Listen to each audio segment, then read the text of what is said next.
നമസ്കാരം. ഹിസ്റ്റോറിക്കൽ ടൂറിസത്തിൻ്റെ ഒരു പ്രധാന ക്ലാസ്സിലേക്ക് എല്ലാ ലേണേഴ്സിനെയും സ്വാഗതം ചെയ്യുന്നു. ഇന്നത്തെ class SNGO Sreenarayana Guru open യൂണിവേഴ്സിറ്റിയുടെ യു ജിയിലൊരു പേപ്പറായ ഹിസ്റ്റോറിക്കൽ ടൂറിസം. ഇന്ന് നമ്മൾ ചെയ്യുന്നത് ഹിസ്റ്റോറിക്കൽ ടൂറിസത്തിൻ്റെ എന്ന പേപ്പറിൻ്റെ essay ക്വസ്റ്റ്യൻസ് അല്ലെങ്കിൽ ഷോർട്ട് essay ക്വസ്റ്റ്യൻസ് ഡിസ്കസ് ചെയ്യുന്നു. അപ്പോൾ എല്ലാവരെയും ക്ലാസ്സിലെ സ്വാഗതം ചെയ്യുന്നു. ആദ്യ ചോദ്യം, define historical tourism and explain its importance എന്നാണ്. Define historical tourism and explain its importance ആണ്. ചരിത്ര ടൂറിസം എന്നാൽ എന്ത്, അതിൻ്റെ പ്രാധാന്യത്തെക്കുറിച്ച് വിവരിക്കാനാണ് നമ്മുടെ ഒരു ഷോർട്ട് എസ്സേ പ്രതീക്ഷിക്കുന്നത്. പ്രഡിക്ഷനാണ്. Define historical tourism. Historical tourism പറഞ്ഞാൽ എന്നാൽ എന്താണെന്നാണ് ചോദ്യം. ചരിത്ര ടൂറിസം എന്നാൽ എന്ത്, എക്സ്പ്ലെയിൻ ഇറ്റ്സ് ഇമ്പോർട്ടൻസ് ആണ്, അതിൻ്റെ പ്രാധാന്യത്തെക്കുറിച്ച് വിവരിക്കാനാണ്. ഇത് നമ്മളൊരു ഷോർട്ട് എസ്സേ അല്ലെങ്കിൽ ഒരു മെയിൻ എസ്സേ ആയിട്ട് പ്രതീക്ഷിക്കുന്ന ചോദ്യമാണ്. Define historical tourism and explain its importance ആണ്. അതായത് ചരിത്ര ടൂറിസം എന്നാൽ എന്താണ്, അതിൻ്റെ പ്രാധാന്യത്തെക്കുറിച്ച് വിശദീകരിക്കുക എന്നാണ്. ചോദ്യം മനസ്സിലായല്ലോ. ചോദ്യം എല്ലാവരും എഴുതി വെക്കണം, ഇംഗ്ലീഷിലും മലയാളത്തിലും, എന്നിട്ട് നമുക്ക് ആൻസറിലേക്ക് പോകാം. ഡിഫൈൻ ഹിസ്റ്റോറിക്കൽ ടൂറിസം, ചരിത്ര ടൂറിസം എന്നാൽ എന്താണ്, എക്സ്പ്ലെയിൻ ഇറ്റ്സ് ഇമ്പോർട്ടൻസ്, അതിൻ്റെ പ്രാധാന്യത്തെക്കുറിച്ചാണ്. അപ്പോൾ നമ്മുടെ ടോപ്പിക് എന്താണ്, ഹിസ്റ്റോറിക്കൽ ടൂറിസം ആണ്. അതിനെക്കുറിച്ച് പറയാം. ചരിത്ര പ്രാധാന്യമുള്ള സ്ഥലങ്ങൾ, സ്മാരകങ്ങൾ, മ്യൂസിയങ്ങൾ, യുദ്ധഭൂമികൾ, പുരാതന നഗരങ്ങൾ, പൈതൃക കേന്ദ്രങ്ങൾ എന്നിവ സന്ദർശിച്ച് ആ സ്ഥലത്തിൻ്റെ ഭൂതകാലത്തെക്കുറിച്ച് മനസ്സിലാക്കുകയും അനുഭവിക്കുകയും ചെയ്യുന്ന വിനോദസഞ്ചാര രീതിയാണെന്ത്, ഹിസ്റ്റോറിക്കൽ ടൂറിസം അഥവാ ചരിത്രപരമായ വിനോദസഞ്ചാരം അല്ലെങ്കിൽ ചരിത്ര ടൂറിസം. എന്താ പറഞ്ഞത്, ചരിത്ര പ്രാധാന്യമുള്ള സ്ഥലങ്ങൾ, സ്മാരകങ്ങൾ, മ്യൂസിയങ്ങൾ, യുദ്ധഭൂമികൾ, പുരാതന നഗരങ്ങൾ, പൈതൃക കേന്ദ്രങ്ങൾ എന്നിവയൊക്കെ സന്ദർശിച്ച് ആ സ്ഥലത്തിൻ്റെ ഭൂതകാലം, ആ സ്ഥലത്തിൻ്റെയൊക്കെ കഴിഞ്ഞ കാലത്തെക്കുറിച്ച് മനസ്സിലാക്കുകയും അത് അനുഭവിക്കുകയും ചെയ്യുന്ന വിനോദസഞ്ചാര രീതിയാണ് എന്ത്, ചരിത്ര ടൂറിസം. ഹിസ്റ്റോറിക്കൽ ടൂറിസം എന്ന് പറഞ്ഞാൽ ചരിത്ര ടൂറിസം എന്താ നമ്മൾ മനസ്സിലാക്കി കഴിഞ്ഞു. എന്താണ്, ചരിത്ര പ്രാധാന്യമുള്ള സ്ഥലങ്ങൾ, സ്മാരകങ്ങൾ, മ്യൂസിയങ്ങൾ, യുദ്ധഭൂമികൾ, പുരാതന നഗരങ്ങൾ, പൈതൃക കേന്ദ്രങ്ങൾ എന്നിവ സന്ദർശിച്ച് ആ സ്ഥലത്തിൻ്റെ ഭൂതകാലത്തെക്കുറിച്ച് മനസ്സിലാക്കുകയും അനുഭവിക്കുകയും ചെയ്യുന്ന വിനോദസഞ്ചാര രീതിയാണെന്ത്, ചരിത്ര ടൂറിസം. ചരിത്ര ടൂറിസം അല്ലെങ്കിൽ ചരിത്രപരമായ വിനോദസഞ്ചാരം എന്നൊക്കെ പറയാം. അതിന് ഉദാഹരണമാണ് കോഴിക്കോട്ടെ കാപ്പാട്. നമുക്കൊക്കെ അറിയാം കാപ്പാടിൻ്റെ പ്രാധാന്യം ചരിത്രത്തിൽ. കാപ്പാട് കടൽത്തീരം, വാസ്കോഡ് ഗാമ, നമ്മുടെ ആദ്യ പോർച്ചുഗീസുകാരനായ വാസ്കോഡ് ഗാമ എത്തിച്ചേർന്നാണ് കോഴിക്കോട് കാപ്പാട് കടൽത്തീരം. അതുപോലെ ബേക്കൽ കോട്ടയുണ്ട്, എടക്കൽ ഗുഹകൾ, ഹംപി ഉണ്ട്. ഹംപി വിജയനഗര സാമ്രാജ്യത്തിൻ്റെ തലസ്ഥാനം ഹംപി. പിന്നെ താജ്മഹൽ, ഇതൊക്കെ നമുക്ക് ഉദാഹരണം എന്ത്, ചരിത്ര ടൂറിസത്തിന്. ഇതിന് ഉദാഹരണം അതൊക്കെ കോഴിക്കോട്ടെ കാപ്പാട് കടൽത്തീരം, ബേക്കൽ കോട്ട, എടക്കൽ ഗുഹകൾ, ഹംപി, താജ്മഹലൊക്കെ സന്ദർശിക്കുന്ന എന്താണ്, ഇതൊക്കെ എന്താണ്, ചരിത്ര ടൂറിസത്തിൻ്റെ ഭാഗമാണ്. ഇനി നമുക്കതിൻ്റെ പ്രാധാന്യത്തെക്കുറിച്ച് നോക്കാം. ഹെഡിങ് കൊടുക്കണം, ചരിത്രബോധം വളർത്തുന്നു.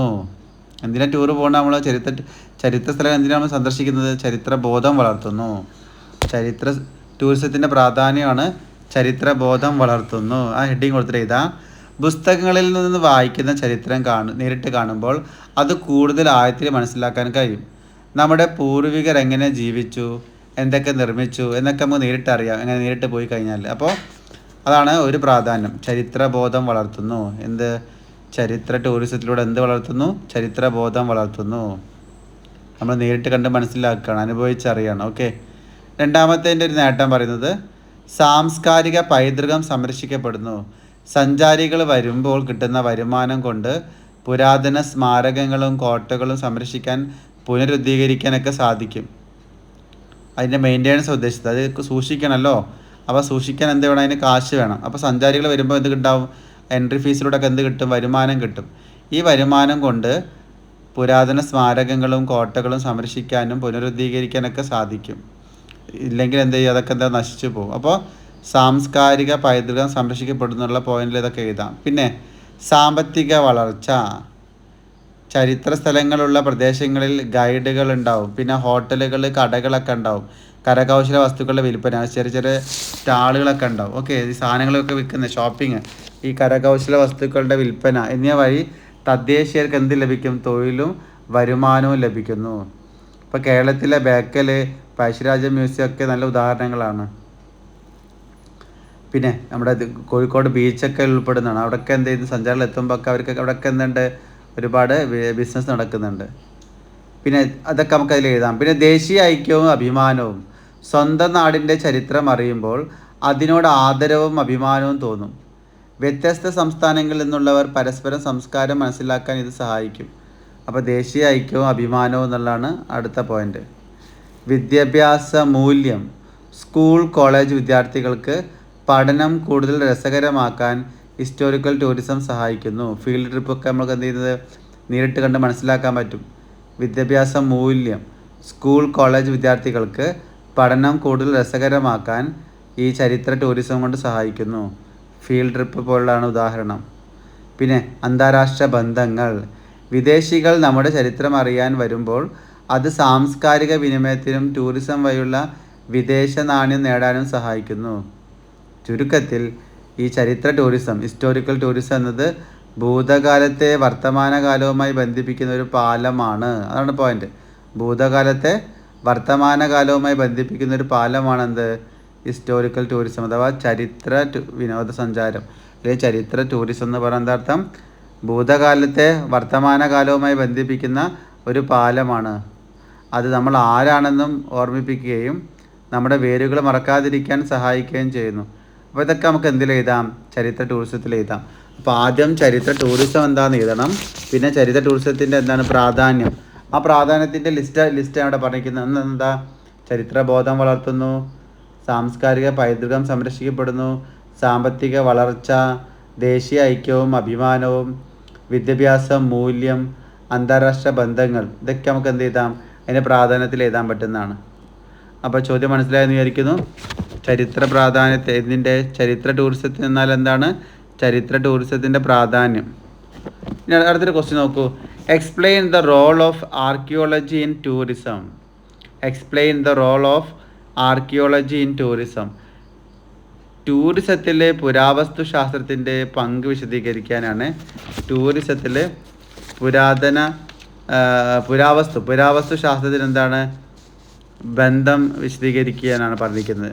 പുരാവസ്തു ശാസ്ത്രത്തിൻ്റെ പങ്ക് വിശദീകരിക്കാനാണ്. ടൂറിസത്തിൽ പുരാവസ്തു ശാസ്ത്രത്തിൻ്റെ പങ്ക് വിശദീകരിക്കാനാണ്. ടൂറിസത്തിൽ ആർക്കിയോളജി പറഞ്ഞാൽ എന്താർത്ഥം? പുരാവസ്തു ശാസ്ത്രത്തിനാണ് ആർക്കിയോളജി എന്ന് പറയുന്നത്. അപ്പോൾ അതിൻ്റെ ആർക്കിയോളജി ഇൻ ടൂറിസമാണ്. Explain the role of archaeology in tourism. ടൂറിസത്തിൽ പുരാവസ്തു ശാസ്ത്രത്തിൻ്റെ പങ്കാണ് ചോദ്യം. ഇതിൽ നമ്മൾ ആദ്യം ASIൻ്റെ ഫുൾ ഫോം എഴുതണം. പരീക്ഷ ചോദിക്കുക എന്തായാലും ASIൻ്റെ full form archaeological survey of India. Sure question ആണ്.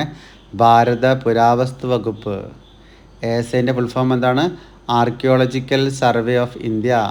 ASIൻ്റെ ഫുൾ ഫോം എന്താണ്? ASI, archaeological survey of India. ഇംഗ്ലീഷിൽ പറയുമ്പോൾ, ഇനി മലയാളത്തിലാണെങ്കിൽ ഭാരതീയ പുരാവസ്തു വകുപ്പ് അല്ലെങ്കിൽ ഭാരത പുരാവസ്തു വകുപ്പാണ്. ഭാരതീയ പുരാവസ്തു വകുപ്പാണ് എന്ത്? Archaeological survey of India. ASIൻ്റെ ഫുൾ ഫോം ചോദിക്കും നമ്മുടെ പരീക്ഷയിൽ. ASI, archaeological survey of India, ഭാരതീയ പുരാവസ്തു വകുപ്പ്. ഇവിടെ ചോദ്യം ആർക്കിയോളജി ഇൻ ടൂറിസം. ടൂറിസത്തിൽ പുരാവസ്തു ശാസ്ത്രത്തിൻ്റെ പങ്ക് എന്താണെന്നാണ് ചോദ്യം. അപ്പോൾ ആദ്യം നമ്മൾ എന്താണ് ASI അഥവാ എന്താണ് ഈ ആർക്കിയോളജിക്കൽ സർവേ ഓഫ് ഇന്ത്യ എന്ന ഫുൾ ഫോം എഴുതിയിട്ടാണ് നമ്മളിതിലേക്ക് കിടക്കേണ്ടത്. ഓക്കെ, പറയുകയാണേ. പഴയകാല മനുഷ്യൻ്റെ അവശേഷിപ്പുകൾ, കെട്ടിടങ്ങൾ, ഉപകരണങ്ങൾ, മൺപാത്രങ്ങൾ, ലിഖിതങ്ങൾ, നാണയങ്ങൾ ഖനനം ചെയ്ത് പഠിക്കുന്ന ശാസ്ത്രശാഖയാണ് എന്ത്? ആർക്കിയോളജിക്കൽ അല്ലെങ്കിൽ ആർക്കിയോളജി എന്ന് പറയും. പുരാവസ്തു ശാസ്ത്രം എന്താണ്? പഴയകാല മനുഷ്യൻ്റെ അവശേഷിപ്പുകൾ, കെട്ടിടങ്ങൾ, ഉപകരണങ്ങൾ, മൺപാത്രങ്ങൾ, ലിഖിതങ്ങൾ, നാണയങ്ങൾ ഒക്കെ ഖനനം ചെയ്ത് പഠിക്കുന്ന ശാസ്ത്രശാഖയാണ്. കുഴിച്ചെടുക്കണം. പുരാവസ്തു ആർക്കിയോളജി എന്താണ്? ഇതൊക്കെ ഖനനം ചെയ്ത് പഠിക്കുന്ന ശാസ്ത്രശാഖയെ വിളിക്കുന്ന പേരാണെന്ത്? ആർക്കിയോളജി. ഇത് ടൂറിസവുമായി ചേരുമ്പോൾ വലിയ മാറ്റങ്ങൾ ഉണ്ടാകുന്നുണ്ട്. നോക്കാം എന്താണ് ഇതിൻ്റെ പ്രാധാന്യം നോക്കാം. പുതിയ വിനോദസഞ്ചാര കേന്ദ്രങ്ങൾ സൃഷ്ടിക്കുന്നു. പുരാവസ്തു ഖനനത്തിൽ കണ്ടെത്തുന്ന പുതിയ സ്ഥലങ്ങൾ ടൂറിസ്റ്റ് ഡെസ്റ്റിനേഷനായി ആകുന്നു. ഉദാഹരണത്തിന് കേരളത്തിലെ പട്ടണം, കീഴടി, എടക്കൽ ഗുഹകൾ, ഇവിടെ കിട്ടിയ അവശിഷ്ടങ്ങൾ കാണാൻ ആയിരക്കണക്കിന് ആളുകൾ വരുന്നു. അപ്പോൾ അതെന്തായി ഒരു ടൂറിസ്റ്റ് ഡെസ്റ്റിനേഷനായി മാറി, ഒരു വിനോദസഞ്ചാര കേന്ദ്രമായി മാറി.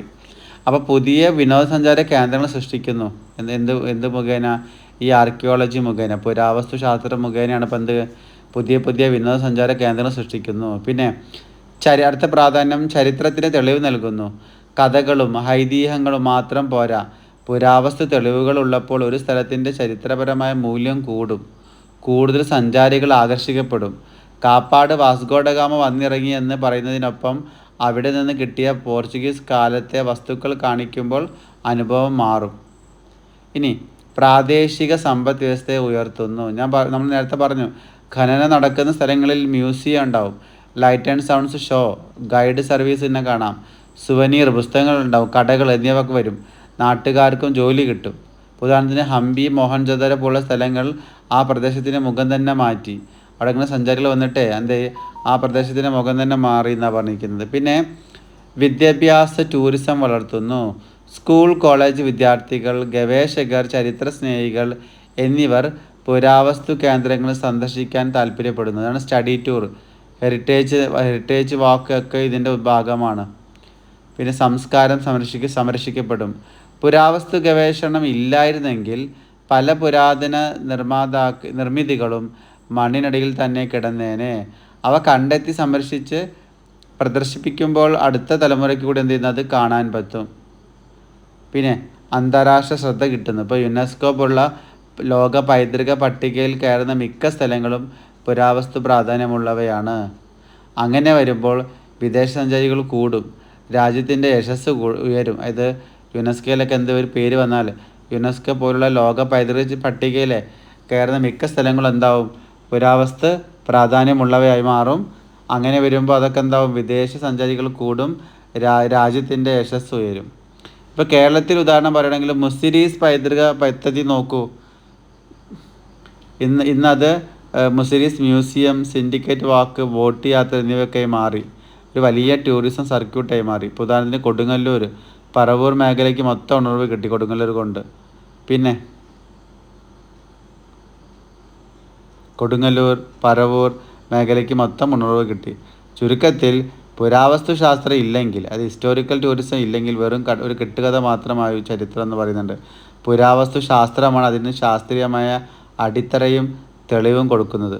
ഭൂതകാലത്തെ മണ്ണിൽ നിന്ന് വീണ്ടെടുത്ത് വർത്തമാനകാല സഞ്ചാരികൾക്ക് കാണിച്ചു കൊടുക്കുന്ന ജോലിയാണിത്.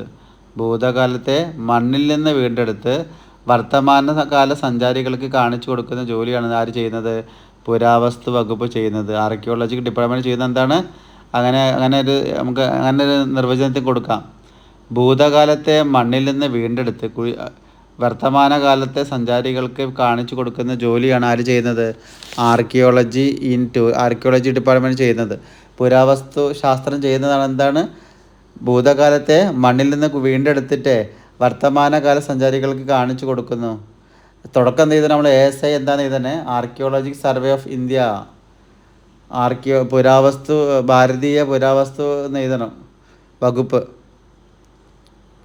ആർക്കിയോളജിക് സർവേ എഴുതണം നമ്മൾ. ASIൻ്റെ ഫുൾ ഫോം എഴുതണം. എന്താ ASI പറഞ്ഞല്ലോ? ആർക്കിയോളജിക്കൽ സർവേ ഓഫ് ഇന്ത്യ, ഭാരതീയ പുരാവസ്തു വകുപ്പ് എഴുതണം. ഇപ്പോൾ 2 ചോദ്യത്തിൽ നമ്മൾ ഡിസ്കസ് ചെയ്ത് കഴിഞ്ഞു. അടുത്ത 3-ാം ചോദ്യം നോക്കൂ. Discuss the importance of heritage sites in India. ഇന്ത്യയിലെ പൈതൃക കേന്ദ്രങ്ങളുടെ പ്രാധാന്യമാണ്. പൈതൃക കേന്ദ്രങ്ങൾ ഏതാണ്? ഹെറിറ്റേജ് സൈറ്റ്സിനെ കുറിച്ച് നോക്കാം. വളരെ പ്രധാനപ്പെട്ട ഒരു ചോദ്യമാണിത്. Discuss the importance of heritage sites in India. ഇന്ത്യയിലെ പൈതൃക കേന്ദ്രങ്ങളുടെ പ്രാധാന്യം ഇമ്പോർട്ടൻ്റ് ആണ്. ഇന്ത്യയിലെ പൈതൃക കേന്ദ്രങ്ങളുടെ പ്രാധാന്യം. അപ്പോൾ ക്വസ്റ്റ്യൻ പേപ്പറിൽ നമ്മൾ ഐഡൻറ്റിഫൈ ചെയ്യുന്ന വേർഡ് ഏതാണ്? ഹെറിറ്റേജ്, പൈതൃകം. ഇമ്പോർട്ടൻ്റ് ആണ് ഹെറിറ്റേജ്, പൈതൃകം. അപ്പോൾ പൈതൃക കേന്ദ്രങ്ങളെ കുറിച്ചാണ് ചോദ്യം. ഇന്ത്യയിലെ പൈതൃക കേന്ദ്രങ്ങളെ കുറിച്ചാണ് ചോദ്യം. അപ്പോൾ നമ്മൾ മനസ്സിലാക്കണം, discuss the importance of heritage sites in India. Discuss the importance of heritage sites in India. ഇന്ത്യയിലെ പൈതൃക കേന്ദ്രങ്ങളുടെ പ്രാധാന്യത്തെക്കുറിച്ചാണ് പറയുന്നത്. ഇന്ത്യക്ക് ഉത്തരത്തിലേക്ക് പോവുകയാണെങ്കിൽ ഇന്ത്യക്ക് 5000 വർഷത്തിലേറെ പഴക്കമുള്ള സംസ്കാരമുണ്ട്. ഹാരപ്പ മുതൽ സ്വാതന്ത്ര്യ സമരം വരെയുള്ള കാലത്തിൻ്റെ അടയാളങ്ങളാണ് നമ്മുടെ പൈതൃക കേന്ദ്രങ്ങൾ. യുനെസ്കോയുടെ ലോക പൈതൃക പട്ടികയിൽ 43 സൈറ്റുകളായി ഇന്ത്യ 6ാം സ്ഥാനത്താണ്. അതൊന്ന് പഠിക്കണേ. യുനെസ്കോയുടെ പട്ടികയിൽ ഇന്ത്യ എത്രാം സ്ഥാനത്താണ്? 6ാം സ്ഥാനത്താണ്. ഇനി പൈതൃക കേന്ദ്രങ്ങളുടെ പ്രാധാന്യം നോക്കാം. ചരിത്രവും സ്വത്വവും എന്ന് പറഞ്ഞു. അതായത് താജ്മഹൽ, ഹംപി, ഖജുരാഹോ, അജന്ത എല്ലോറോ ഗുഹകൾ പോലുള്ള സ്ഥലങ്ങൾ നമ്മൾ ആരായിരുന്നു എന്ന് ഓർമ്മിപ്പിക്കുന്നു.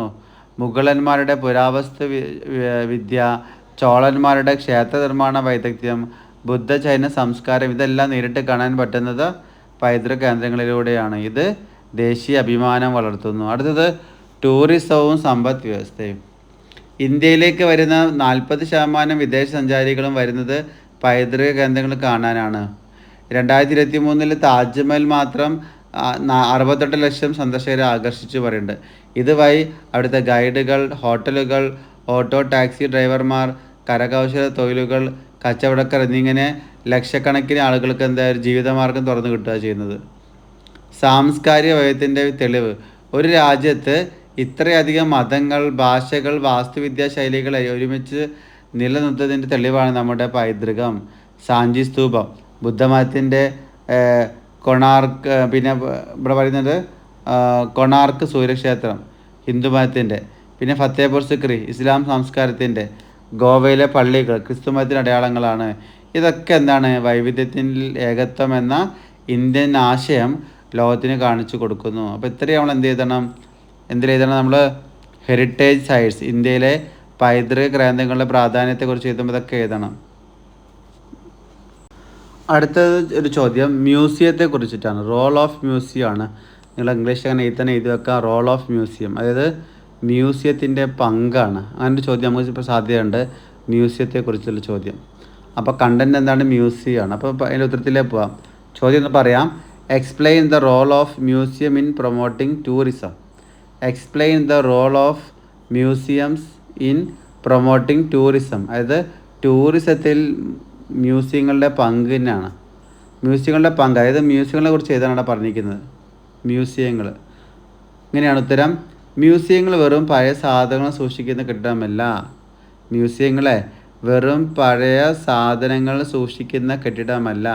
ഒരു നാടിൻ്റെ ചരിത്രം, കല, ശാസ്ത്രം, സംസ്കാരം എന്നിവ ഒറ്റ കുടക്കീഴിൽ കാണിച്ചു വെച്ച് കൊടുക്കുന്ന time മെഷീനാണെന്ത്?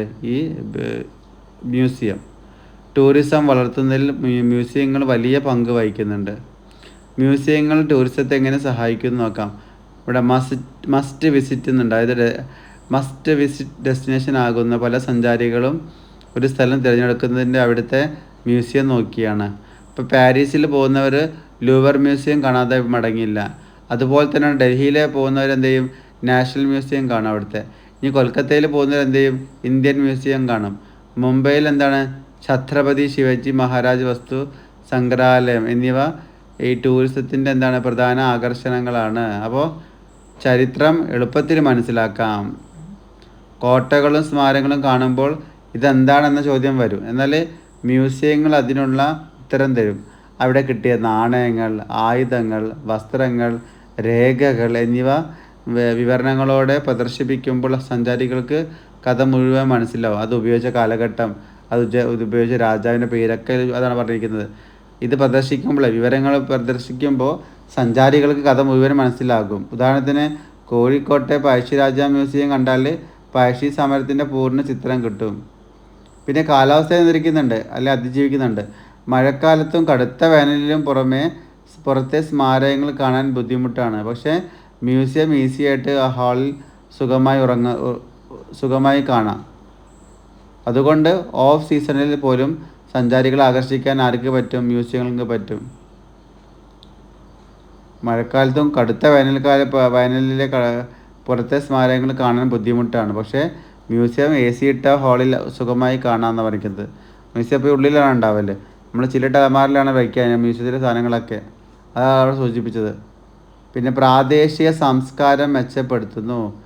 Tribal museum, folklore museum, science museum തുടങ്ങി നാടിൻ്റെ തനത് കലകളും ആചാരങ്ങളും ശാസ്ത്ര നേട്ടങ്ങളും കാണിക്കുന്നു. വിദേശികൾക്ക് ഇന്ത്യയുടെ വൈവിധ്യം മനസ്സിലാക്കാൻ ഈ എന്താണ് മ്യൂസിയം വളരെ എളുപ്പ വഴിയാണ്. ഇപ്പോൾ തിരുവനന്തപുരത്തെ നേപ്പിയർ മ്യൂസിയം കേരളത്തിൻ്റെ സാംസ്കാരിക പൈതൃകം മുഴുവൻ കാണിക്കുന്നുണ്ട്. പിന്നെ സാമ്പത്തിക നേട്ടമുണ്ട്. ഈ ടിക്കറ്റ് വരുമാനം, മ്യൂസിയം ഷോപ്പിലെ സുവനീർ വിൽപ്പന, കഫ്റ്റീരിയ, ഓഡിയോ ഗൈഡ് എന്നിവ വഴി വരുമാനങ്ങൾ ലഭിക്കുന്നു. ഗൈഡുകൾ, സെക്യൂരിറ്റി, ക്ലീനിങ് സ്റ്റാഫ് എന്നിങ്ങനെ നാട്ടുകാർക്ക് നേരിട്ട് തൊഴിൽ ലഭിക്കാൻ സൗകര്യം ലഭിക്കുന്നു. പിന്നെ മ്യൂസിയം ഉള്ള സ്ഥലങ്ങളിൽ ഹോട്ടലുകൾ കച്ചവടവും കൂടും. പിന്നെ വിദ്യാഭ്യാസ ടൂറിസം, സ്കൂൾ കോളേജ് വിദ്യാർത്ഥികൾക്ക് സ്റ്റഡി ടൂറിൻ്റെ പ്രധാന ഭാഗമാണ് മ്യൂസിയങ്ങൾ. ഗവേഷകർ, ചരിത്ര സ്നേഹികൾ, കുട്ടികൾ എന്നിവർക്ക് വേണ്ടി പ്രത്യേകം പരിപാടി നടത്തുമ്പോൾ വർഷം മുഴുവൻ സന്ദർശകർ ഇവിടെ ഉണ്ടാവും. പിന്നെ പുതിയ ടെക്നോളജികൾ, ഇപ്പോൾ മ്യൂസിയങ്ങൾ ബോറടിപ്പിക്കുന്ന സ്ഥലമല്ല. 3D ഷോ ഉണ്ടാവാറുണ്ട് മ്യൂസിയത്തിൽ. Virtual reality, light and sound show, interactive display, QR code scan ചെയ്താൽ കഥ പറയുന്ന സംവിധാനം, ഇതൊക്കെ വന്നതോടെ ചെറുപ്പക്കാർക്കും താല്പര്യമായി മ്യൂസിയം. ഡൽഹിയിലെ നാഷണൽ സയൻസ് സെൻറ്റർ, കൊൽക്കത്തയിലെ സയൻസ് സിറ്റി ഇതിന് ഉദാഹരണമാണ്. ന്യൂ ടെക്നോളജികൾ ഉപയോഗിച്ച് പ്രവർത്തിക്കുന്ന അർത്ഥം. ഇനി കേരളത്തിലെ മ്യൂസിയങ്ങൾ അറിയില്ലേ? നേപ്പിയർ മ്യൂസിയം ഉണ്ട് തിരുവനന്തപുരം. കേരളത്തിലെ ഏറ്റവും പഴക്കമുള്ള മ്യൂസിയം. രാജകീയ ശേഖരങ്ങൾ, വെങ്കല ശില്പങ്ങൾ, കത്തി ശേഖരമൊക്കെ കാണാൻ പറ്റും നമുക്ക്. വിദേശികളിൽ വരുന്ന ഒരു മ്യൂസിയമാണ് നേപ്പിയർ മ്യൂസിയം തിരുവനന്തപുരത്തെ. പിന്നെ മുസരിസ് മ്യൂസിയം ഉണ്ട് പട്ടണം പറവൂർ എന്നിവിടങ്ങളിലെ മ്യൂസിയങ്ങൾ.